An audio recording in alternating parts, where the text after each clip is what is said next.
Olá, meus caros.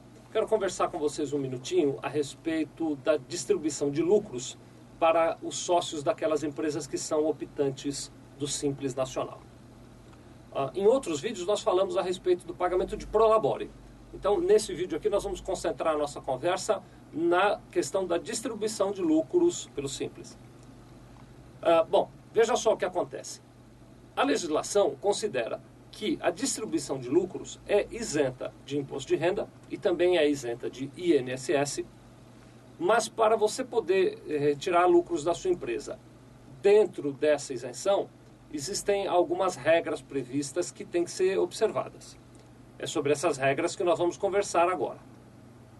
Bom, a primeira das regras é que existe um limite previsto na legislação para a distribuição de lucro.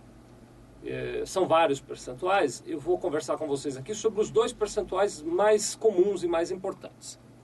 Primeiro, o limite percentual para a distribuição de lucro sobre as receitas oriundas da prestação de serviço.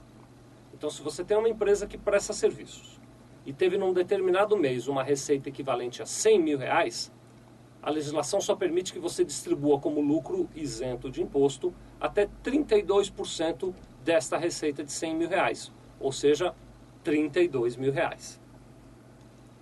Seguindo o nosso exemplo, num outro caso mais comum, se você tem uma empresa que vende produtos ou mercadorias, nas vendas de produtos ou mercadorias, a legislação somente permite que você distribua lucros até 8%.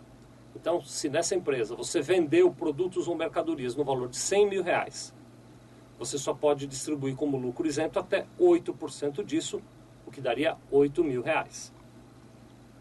Se você tem uma empresa mista que presta serviços e vende mercadorias, então nós temos uma situação na qual você teve R$100 mil de receitas oriundas da prestação de serviço, sobre as quais você pode distribuir 32% como lucro, ou seja, R$32 mil. E do outro lado, você tem uma receita oriunda da venda de produtos e mercadorias equivalente também a R$100 mil, sobre os quais você só pode distribuir 8%, o que daria R$8 mil. Somando tudo, nós temos uma receita bruta de R$200 mil, 100 mil oriundos da prestação de serviço, 100 mil oriundos da venda de mercadorias, e uma possibilidade de distribuir R$40 mil, 32 mil vindos da receita de prestação de serviço, 8 mil vindos da receita de venda de mercadorias. Então, se você obedecer esse limite, não há problema nenhum, você vai ter a sua distribuição de lucro reconhecida como isento de imposto de renda e também isento de INSS. Bem, mas aí alguém pode perguntar, bom, mas olha, de fato a minha lucratividade é maior e eu tenho mais dinheiro para distribuir do que esses R$40 mil. Digamos, por exemplo, que você tenha R$50 mil para distribuir e não R$40 mil. Como é que fica? Então fica da seguinte forma, a legislação exige para aquelas empresas optantes do Simples, que distribuem mais do que esses percentuais sobre os quais nós conversamos até agora, a legislação exige que você faça um balanço, seguindo os procedimentos contábeis, e demonstre neste balanço que você teve uma lucratividade maior do que aquela prevista na lei. Ou seja, que ao invés de ter 40 mil para distribuir, você tem de fato 50 mil para distribuir. Se você fizer o balanço, então aí a legislação reconhece que você pode distribuir como isento aquele lucro excedente. Se você não fizer o balanço, a legislação vai reconhecer como isento apenas aquela parcela de 40 mil e cobrará um imposto sobre os 10 mil de lucro que você distribuiu de maneira excedente. Essa é uma das razões pelas quais nós sempre recomendamos que mesmo aquelas empresas optantes do Simples façam a sua escrituração contábil regularmente e tenham os seus balanços em dia.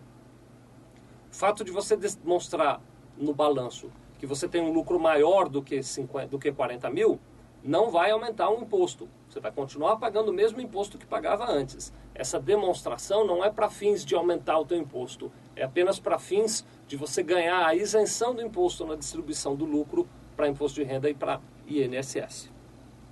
Outro quesito que eu gostaria de aproveitar para conversar com vocês é a respeito da periodicidade dessa distribuição. O período pelo qual você pode distribuir lucros tem que estar determinado no contrato social da sua empresa. muitos contratos são omissos, ou seja, não falam a respeito disso, e não havendo essa previsão no contrato, só é permitida a distribuição de lucro anualmente, apenas no encerramento do balanço anual. Eu recomendo a você que você se certifique de que no contrato social da sua empresa haja uma cláusula que permita a distribuição mensal de lucros, porque aí você não precisa esperar o ano acabar para distribuir lucros, você pode fazer isso mensalmente. Se o seu balanço não permite ou não prevê a distribuição mensal de lucros, você também não pode distribuir os lucros de maneira isenta. E para retirar dinheiro mensalmente da empresa como lucro, terá que pagar o imposto. Então esta providência também é igualmente importante. Muito obrigado.